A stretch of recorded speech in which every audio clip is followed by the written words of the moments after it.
Olá pessoal, boa noite, sejam bem-vindos a mais um episódio do 360 da regularização de imóveis. Esse é um projeto que eu criei, no qual eu trago perguntas e respostas aqui dos meus seguidores, pessoal do YouTube, e trago para responder ao vivo aqui para vocês. Geralmente é uma oportunidade também que vocês têm de entrarem ao vivo comigo, caso tenha algum advogado que tenha esse interesse, para que eu possa estar respondendo a sua pergunta ao vivo. Pode ser que a sua pergunta também seja de algum colega. E daí a gente já faz uma situação no qual eu respondo e ajudo outros colegas também. Tá bom? Esse é um projeto que a gente tem toda quinta-feira, no qual eu entro ao vivo e compartilho com vocês perguntas que já foram feitas para mim e respondo elas ao vivo. E caso tenha algum advogado querendo entrar ao vivo, esse é o momento de você mandar a solicitação e entrar ao vivo comigo. Beleza? Para quem está chegando aqui, tanto no Instagram ou no YouTube, e não me conhece, meu nome é Lucas Monteiro, eu sou advogado, atuo na regularização de imóveis faz bastante tempo, e o meu objetivo aqui com esses conteúdos com você é ajudar advogados a dominarem a regularização de imóveis, principalmente a regularização de imóveis extrajudicial. Basicamente, o nosso foco aqui é exatamente esse. Perfeito? Pessoal, então vamos avançar aqui nas perguntas que eu selecionei. Vamos aqui selecionando as perguntas. Eu faço essa seleção, pessoal, de acordo com as perguntas que a galera me manda, tá?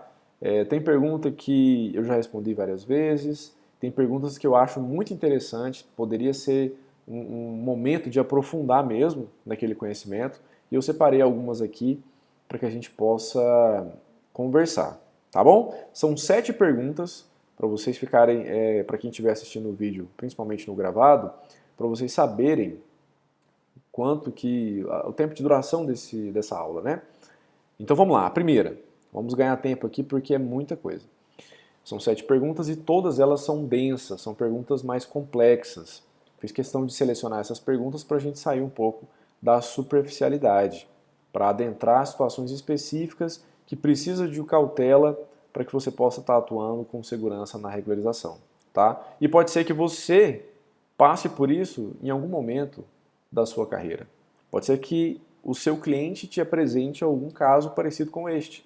E o meu objetivo é exatamente esse, ajudar você a identificar essa situação e quando se deparar com isso, você já vai ter pelo menos um norte aí para estar começando, tá bom? Então vamos lá. A primeira pergunta é o seguinte, foi do Dr. Carlos Alberto, ele mandou no YouTube, tá? Ele disse o seguinte: quando o proprietário é falecido e quem está morando é a filha, são 3 filhos, os outros 2 estão fora do Brasil e verbalmente concordaram com a usucapião. Como proceder? Agradeço muita atenção e como estudante de direito posso fazê-lo? Isso aqui eu identifiquei que a situação lá ocorre da seguinte forma. Nós temos considerando, tá, que há a matrícula e a propriedade registrada no nome dessa pessoa que faleceu. A gente tem que partir desse pressuposto, porque é apenas as únicas informações que eu tenho à disposição. Então não dá para imaginar o que não está escrito aqui. Então, considerando que ele me diz que a pessoa é proprietária, eu vou considerar que a pessoa de fato é proprietária.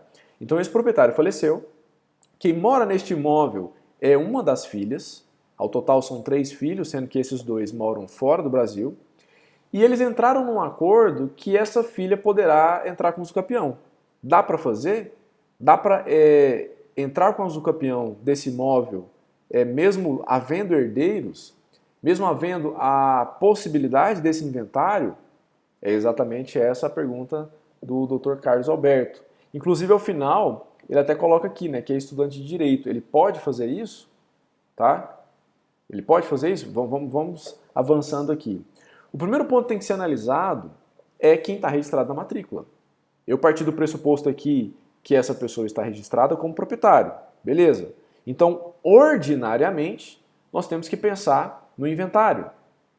Porque a usucapião ela só vai caber quando não couber outro tipo de regularização. A usucapião ela é uma forma de aquisição originária, mas ela não é o primeiro ela não é o primeiro tipo de regularização que você deve pensar. É preciso analisar se não cabe os outros demais, tá? Então, o primeiro ponto aqui é analisar quem está registrado na matrícula. Se tiver, esse falecido estiver morando, ou se esse falecido estiver registrado na matrícula, o correto é fazer inventário, tá? Partindo do pressuposto aí que, na verdade, pelo princípio da Saizine, esse imóvel já foi partilhado entre os herdeiros no momento do falecimento, tá? Esse é o primeiro ponto. Se você entrar com a usucapião, o cartório vai perceber que nós estamos querendo fazer uma burla ao fisco, né? E ao sistema notarial e registral como um todo. E embora seja possível a usucapião de imóvel de herdeiro, essa é uma situação de exceção. Tá? Nós não podemos colocar isso como primazia. Não dá para movimentar no sentido de sempre querer usucapião de imóvel de herdeiro. Ocorre, porém, que neste caso específico, se e somente se esse imóvel não estiver registrado em nome da pessoa que faleceu, aí sim nós poderíamos pensar e articular uma estratégia jurídica para que essa filha que esteja morando no imóvel, ela possa de fato usucapiar. Porque, é claro, é possível o inventário de posse, com certeza. Só que inventariar a posse é a situação mais complicada que existe, né? Além de gastar muito dinheiro para que isso aconteça, além de demorar, inclusive, não é efetivo. De qualquer maneira, vai ter que ser transformada aquela posse em propriedade. Ok? Então, nesse caso, nós temos que pensar nessa seguinte situação, para saber se é possível usucapiar esse imóvel, tendo em vista quem está registrado na matrícula do imóvel. Ah, Lucas, mas eu já pesquisei, eu verifiquei que a jurisprudência caminha no sentido de que é possível usucapião de imóvel de herdeiro, desde que esse herdeiro more com exclusividade. Ele more sozinho lá no imóvel. Perfeito, eu concordo com você. Inclusive, eu defendo esse posicionamento. Se os demais herdeiros não quiseram movimentar o inventário e transferir, de fato, a propriedade pela via regular, né? Nós temos a legislação para beneficiar essa pessoa que se manteve na posse do imóvel, cuidou do imóvel, pagou todos os impostos, né? Fez reformas se for o caso e se sente dono efetivamente do imóvel. Só que é claro que a gente tem que, você vai estar diante de uma situação jurisprudencial. E daí você vai ter que verificar junto ao cartório, principalmente se for extrajudicial, essa usucapião, para saber se o cartório vai aceitar. Ok? Então, assim, é preciso analisar esses pontos antes de sair entrando com o usucapião, no qual o imóvel ordinariamente deveria ser regularizado por inventário. Tá bom? Sobre a questão que ele me perguntou, se ele poderia estar atuando por ser estudante de direito, a resposta é que, embora ele possa acompanhar o procedimento, não vai ser possível ele movimentar as peças, muito menos assinar os requerimentos. É preciso ter um advogado devidamente habilitado na OAB para que ele possa assinar as petições e movimentar todo o procedimento, tanto no cartório de notas quanto no registro de imóveis. Ok? Respondido até aqui? Beleza, então. Só ficou uma situação aqui, ó. Tem que analisar outras situações também, pessoal. Porque tem que saber se os filhos estão de acordo, realmente estão de acordo. Tem que saber se tem meieira, tá? Se existe ali meação naquele imóvel a ser transferida, tá? E outra, tem uma seguinte situação que poderia acontecer, que tem que analisar com muita cautela, mas eu encontrei essa possível saída para esse caso. Que seria o quê? Essa meieira, né, se não havendo meieira, o que poderia ser feito? Os demais herdeiros, se forem somente os 3, esses 2 renunciariam à herança e o imóvel passaria diretamente para essa filha que se manteve na posse do imóvel. Ok? É uma saída também. Só que o instituto da renúncia de herança, ele deve ser analisado com muita cautela. Com muita cautela. Porque se houver falha na transmissão daqueles bens, é como se aquele herdeiro não existisse mais. Então não haverá possibilidade nem mesmo dos filhos dos herdeiros herdarem por representação. Então é preciso ter muita cautela quando você vai orientar seu cliente a fazer uma renúncia de herança. Tá? Coloque isso como um ponto de exclamação enorme. Estude o procedimento, saiba de fato o direito material, os efeitos da renúncia de herança, antes mesmo de orientar seu cliente a fazer isso. E explique para ele. Ele precisa saber os efeitos práticos disso. E não só o efeito imediato que ele vai ter, que seria de fato transferir esse imóvel para essa filha que está na posse. Ok? Vamos avançando então. A segunda pergunta é do Dr. Robson Reis, que também veio do YouTube. Ele me pergunta o seguinte: qual é o caminho para fazer a petição na suscitação de dúvida? Antes de adentrar aqui qual é o caminho que ele me pergunta, eu preciso fazer alguns esclarecimentos iniciais sobre o que é a suscitação de dúvida. Esse procedimento ele é administrativo, né, que é utilizado quando você apresenta um título aos oficiais de registros, não só do registro de imóveis, mas também dos demais registros, registro de títulos e documentos, o registro de imóveis, registro de documentos e pessoas jurídicas. Tá? Todos esses registros eles são passíveis de suscitação de dúvida, que nada mais é que você levar aquela controvérsia entre o apresentante do título e o oficial de registro para o Poder Judiciário.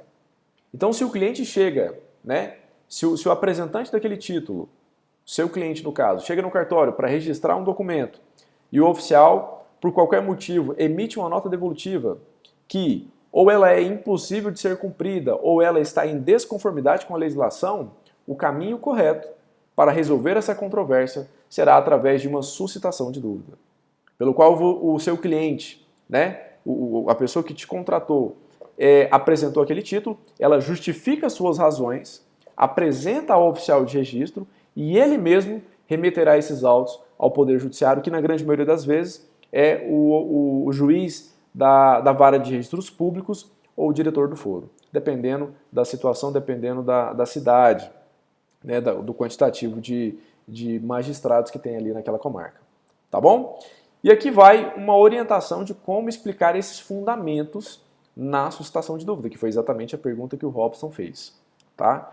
Primeiro ponto, você tem que fazer um histórico procedimental com número de protocolos e datas. Por que eu considero isso importante? Porque o juiz, quando recepcionar aquela petição, ele precisa entender cronologicamente o que aconteceu. Ok? E nem sempre nós podemos contar que o oficial de registro vai determinar um histórico daquele procedimento. Cabe a você fazer isso para o seu cliente, né? Fazer a petição de suscitação, de requerimento da suscitação e solicitar, inclusive, que ela seja juntada juntamente com a suscitação de dúvida que o oficial de registro vai fazer. Porque assim, você faz um requerimento para o oficial de registro e ele elabora a petição dele, justificando as suas razões. Tá? Então você pede para ele juntar, juntamente com a petição dele, para remeter essa suscitação de dúvida. E detalhe, você vai ser intimado ainda para contrarrazoar aquela suscitação de dúvida. Tá? Para você apresentar uma impugnação, digamos assim, como se fosse um recurso. Ué, Lucas, mas não é um procedimento administrativo? Sim, é um procedimento administrativo.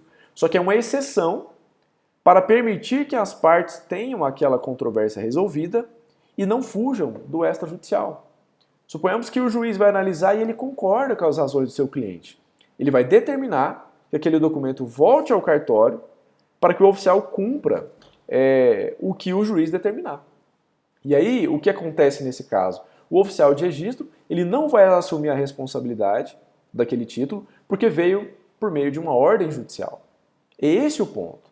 Porque na grande maioria das vezes, o oficial de registro, como ele tem uma responsabilização subjetiva naquele caso, ele se evita de entrar em controvérsias duvidosas.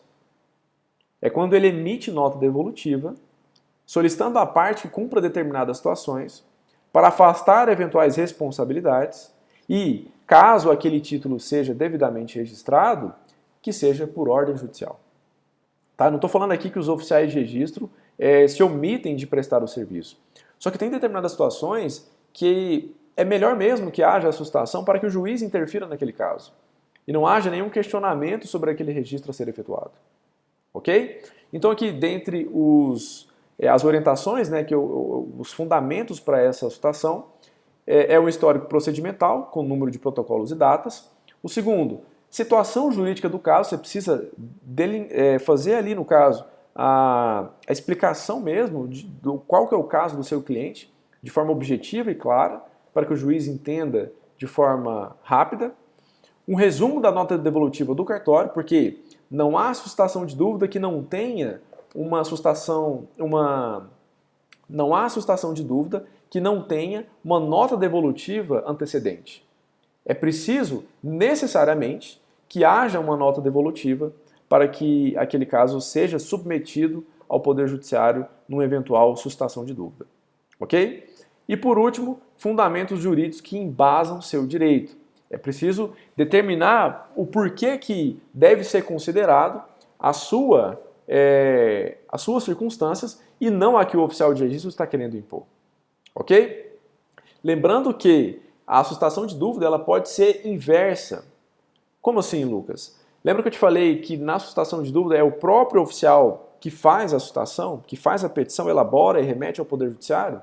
É muito possível você mesmo elaborar a sua petição inicial e levar diretamente no Poder Judiciário, para que o próprio Poder Judiciário intime o oficial de registro para ele explicar aquele caso ali e entender o lado do oficial também, que o cartório também vai ser ouvido. Tá? Também é possível nesse ponto. Ok? Então vamos avançando aqui. Deixa eu tomar a minha água, que eu falo demais.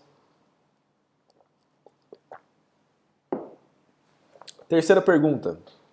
O Christian Mendes, também no YouTube, ele diz o seguinte: ótimo conteúdo, professor Lucas. Parabéns, obrigado, está me ajudando muito. Me surgiu uma dúvida. No caso, se explica o artigo 409, ele está se referindo ao 409 do provimento 149 do CNJ, que fala exatamente da uso capião extrajudicial, procedimentos, né, da uso capião. Ele diz o seguinte: no caso, se aplica o artigo 409, no caso de o neto querer usucapir um imóvel que está em nome de sua avó falecida, sua mãe e tios não fizeram o inventário, pode ser aplicado o 409 do provimento 149, com os herdeiros assinando a planta e memoriais descritivos, apresentando a escritura pública declaratória de únicos herdeiros com nomeação de inventariante?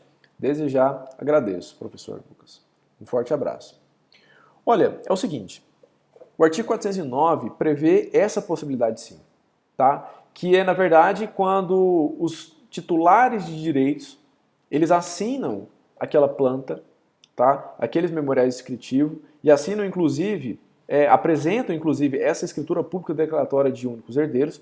Só que, no meu entendimento, quando o artigo 409 diz isso, ele está se referindo a situações envolvendo contratos de gaveta, promessa de compra, procurações, ou seja, direitos que ainda não estão materializados em um registro. Porque diante de uma certidão de matrícula, no qual nós temos ali proprietários tabulares registrados, qual que é a regularização ordinária que eu acabei de dizer na primeira pergunta, na verdade? É o inventário.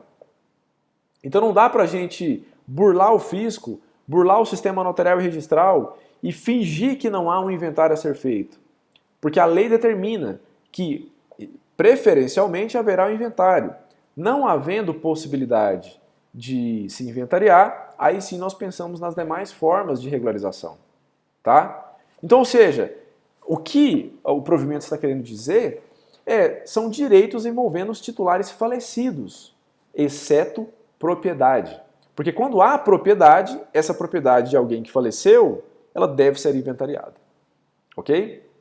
E havendo o titular do imóvel falecido, com nome registrado no cartório de imóveis, a regra é que se faça o inventário. Tá? Então, somente na impossibilidade de se inventariar aquele imóvel é que nós pensamos aí na usucapião. Perfeito? Então, quando o provimento 149, no artigo 409, diz isso, que haverá essa possibilidade dos herdeiros assinarem plantas, tentando afastar ali aquela possibilidade do inventário, na verdade, no meu entendimento, é que seja isso feito de direitos envolvendo aquele imóvel, exceto propriedade. ok? Exceto propriedade. Quando há propriedade, essa propriedade tem que ser inventariada, ok? Vamos lá, quarta pergunta, a doutora Elaine Furukawa. Eu acredito que ela é japonesa. Ela perguntou também no YouTube e diz o seguinte, a pergunta dela é muito interessante. Inclusive, já me deparei com um caso desse. Ela falou assim, Lucas, quando o requerido é um CNPJ, ou seja, uma empresa extinta, de forma regular, porém sem deixar liquidante, não há quem notificar. É cabível essa modalidade? Que ela colocou em parêntese, uso campeão extraordinária. Tá aí você estudando direito imobiliário, estudando o direito civil, achou que ia escapar do direito empresarial e o empresarial acaba vindo para a sua vida novamente. E aí, é possível fazer um uso campeão de uma empresa extinta sem deixar liquidante? Tá? Então vamos lá, essa pergunta dela é complexa, tá? Que precisa um pouco mais aí de explicações. Eu coloquei aqui um resuminho da pergunta para eu não fugir do que eu quero falar para vocês aqui. E é o seguinte, quando o titular do imóvel for empresa extinta, é necessário comprovar essa situação de baixa, tá? Talvez você vai ter que ir na junta comercial pegar uma certidão, talvez no próprio site da Receita Federal você tenha essa informação, tá? Talvez o cartório vai exigir a notificação dos ex-sócios, porque é preciso, eventualmente, achar essas pessoas para verificar se há o interesse ali, se há discordância daquele caso. Tá? E se for impossível localizá-las, haverá necessidade dessa notificação por edital. Você vai ter que solicitar a notificação por edital dos ex-sócios. Tá? Então, assim, ao bem da verdade, o cartório não vai assumir eventuais problemas jurídicos da ausência de alguma notificação dessas pessoas. Tá? Então é por isso que ele deve proceder com o edital, para que não haja nenhum prejuízo a eventual titulares de direitos aí. Tá bom? E sim, cabe essa modalidade de uso campeão em se tratando de PJ. As únicas modalidades de uso campeão que não cabem para empresas, pessoal, é quando aquele tipo de uso campeão necessita de uma característica extrínseca à característica da pessoa física. Por exemplo, nós temos aí a possibilidade da uso campeão urbana, né, que é aquela constitucional prevista na Constituição Federal. Ela determina que o imóvel tem que ter 250 metros quadrados. Então não tem como a pessoa jurídica se enquadrar nessa situação. E não tem como também nós caracterizarmos essa uso campeão, porque nessa modalidade de uso campeão, a pessoa não pode ter nenhum outro imóvel urbano ou rural. Então a PJ, falta personalidade jurídica nesse tipo de uso campeão. Ok? Então de PJ só vai caber uso campeão extraordinária. Tá? Extraordinária. Envolvendo aí o uso prolongado do imóvel. Então, exceto essa modalidade da uso campeão especial, né, urbana, e vão ver na rural também, não haverá possibilidade dessas modalidades. As demais a gente consegue enquadrar. Também não vai caber o uso campeão familiar, por óbvio, que precisa da característica do vínculo do matrimônio, né, do abandono do lar. Então é isso, vocês entenderam. Então é possível sim requerer essa uso campeão de CNPJ, de empresa. Ok? Não tem problema nenhum. Desde que você consiga localizar os ex-sócios, comprove a notificação deles ou apresente uma certidão do liquidante. O que esse liquidante seja pelo menos notificado. Se não houver essa possibilidade, vai ter que fazer a notificação por edital. Ok? Já vai pensando aí nos endereços para você tentar localizá-lo. Se não for possível, já informa isso ao cartório, ganha tempo, que o cartório vai proceder. O cartório vai proceder com as notificações por edital. Beleza? Deixa eu ver como é que tá aqui no Instagram, que tá na minha frente aqui, parece que teve perguntas aqui. Deixa eu dar uma olhadinha aqui. Dr. Cláudio diz o seguinte, regularização de obra já na prefeitura e não no RGI. A questão do INSS, como funciona o processo de decadência tributária. Doutor, regulação de obra na prefeitura, você vai ter que solicitar explicações aí do INSS para saber como que funciona essa emissão dessa certidão, tá? Porque, na verdade, o cartório de imóveis ele não é competente para declarar essa ausência de tributo, tá? Então o cartório, na verdade, ele só reconhece aquilo que está previsto em lei, tá? Então a eventual decadência do tributo, você vai ter que ou reconhecer isso judicialmente e levar no cartório para averbar, ou não sei outro caminho. Não consigo visualizar outro caminho aí, tá? Se quiser explicar um pouco mais aí sobre o seu caso, que ficou bem genérico, né? Regularização de obra já na prefeitura e não no cartório. A questão do INSS, como funciona o processo de decadência tributária. Doutor, você não vai resolver isso aí no cartório, tá? Você vai ter um título reconhecido judicialmente sobre essa situação e daí, eventualmente, você leva isso para a matrícula do imóvel depois de reconhecido judicialmente, tá? É isso. Se eu conseguir te ajudar, me avisa. Se não, se quiser explicar mais sobre o caso aí, estou aqui. Obras antigas, acabou de falar. Então o cartório não vai poder reconhecer isso aí não, tá? Você vai ter que ter esse reconhecimento judicial e depois você leva isso para a matrícula do imóvel, se for o caso.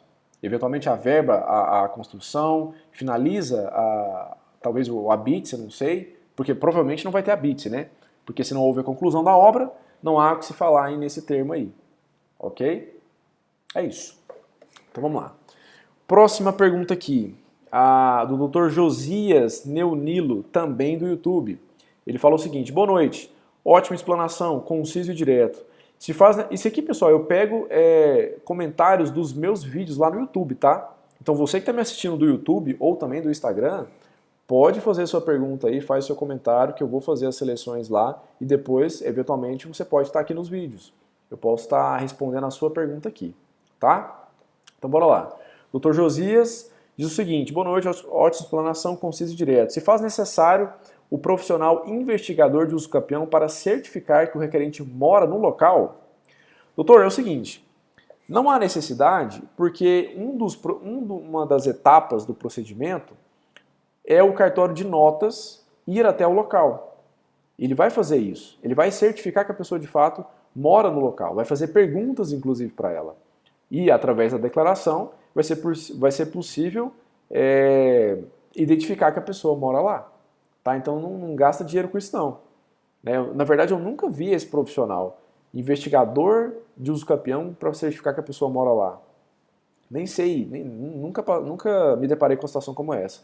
Tá? Mas o próprio cartório de notas vai fazer essa investigação, digamos assim. Ele vai lá no local, tira fotos, conversa com os vizinhos, conversa com o requerente, ele declara que mora lá e a declaração do requerente é muito importante porque ele é abarcada pela fé pública. Embora seja declaratório na ata, o cartório vai certificar que aquilo é tido como verdade, ok? Então não precisa dessa pessoa da investigação, tá? O Dr. Cláudio comentou falando que obrigado, bem esclarecedor, a via judicial é o único caminho. Obras exatamente. Infelizmente o extrajudicial aqui não vai poder te ajudar nesse ponto, mas vai desaguar no extrajudicial quando houver esse reconhecimento dessa decadência tributária, ok? Se é uma obra muito antiga e eventualmente estão cobrando, solicita essa declaração e depois você leva para o RGI para averbar e fazer tudo certo aí, tá bom? Então vamos continuando aqui. Sexta pergunta do Dr. Fernando Albuquerque, que essa veio do Instagram.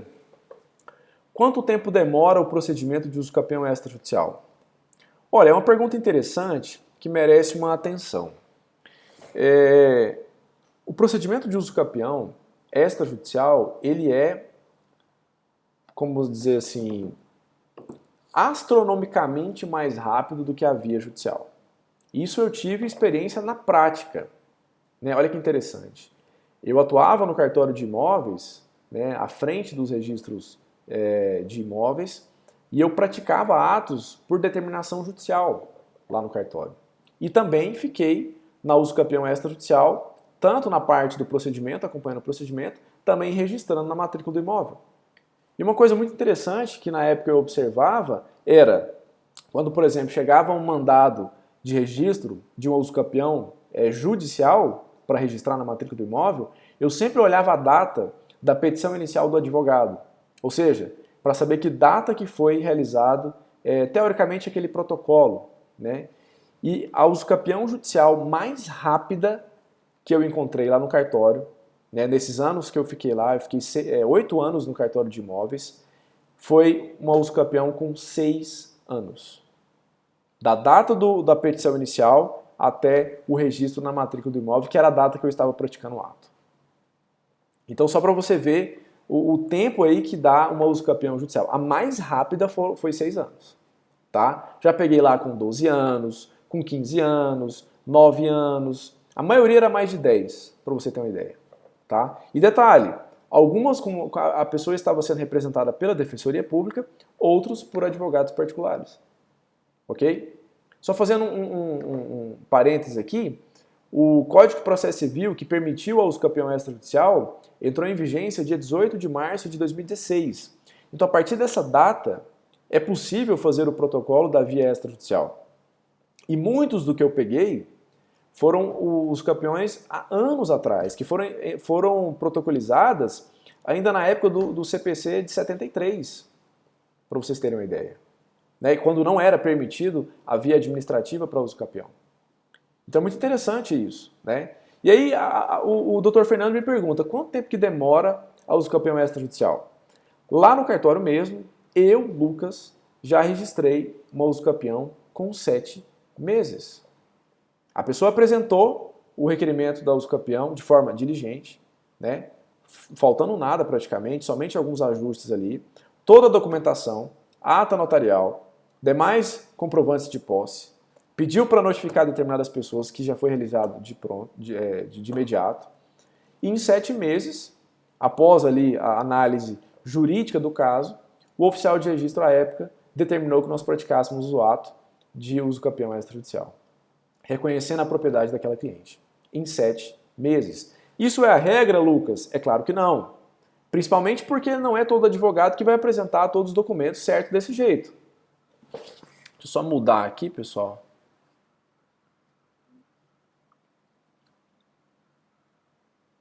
Aí, voltou. Vai ser todo o caso de usucapião que vai ser rápido desse jeito?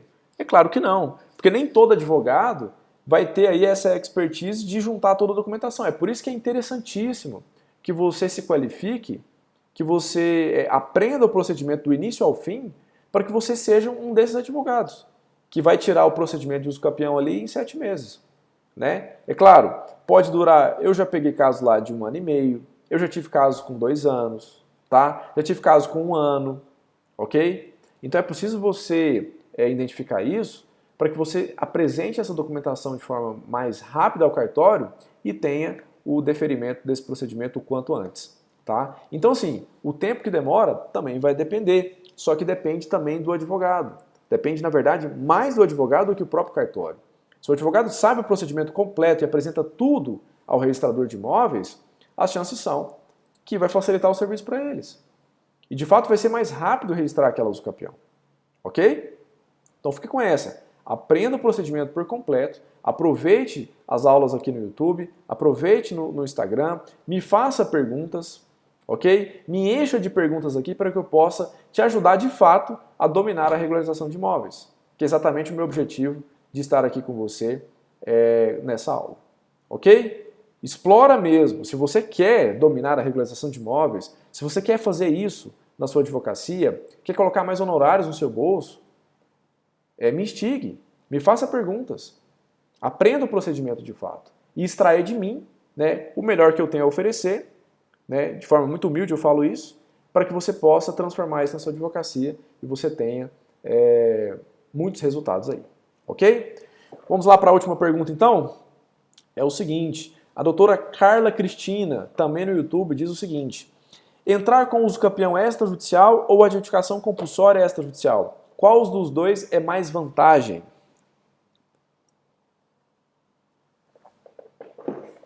O primeiro ponto aqui é que você nem sempre vai ter essa opção.